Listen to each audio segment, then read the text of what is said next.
ইরানের বিক্ষোভকে কেন্দ্র করে যেন আগ্নেয়গিরির মতো উত্তপ্ত হয়ে উঠেছে গোটা মধ্যপ্রাচ্য।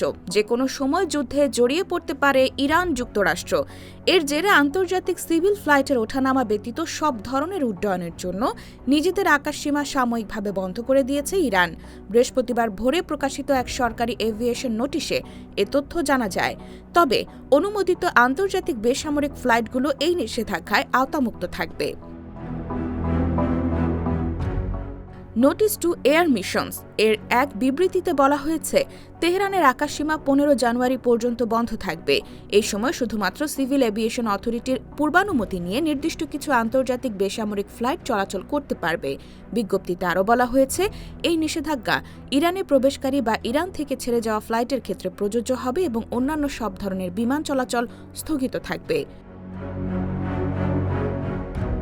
ইরানের অভ্যন্তরীণ ও আঞ্চলিক ক্রমবর্ধমান উত্তেজনার মধ্যেই এই পদক্ষেপ নেওয়া হলো।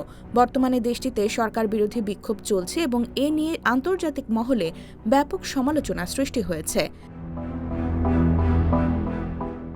এদিকে মার্কিন প্রেসিডেন্ট ডোনাল্ড ট্রাম্প জানিয়েছেন, ইরানে বিক্ষোভকারীদের মৃত্যুদণ্ড কার্যকর করা স্থগিত করা হচ্ছে বলে তাকে অবহিত করা হয়েছে। তবে তিনি সতর্ক করে বলেছেন, ওয়াশিংটন পরিস্থিতির উপর কড়া নজর রাখছে। IBTV USA, New York।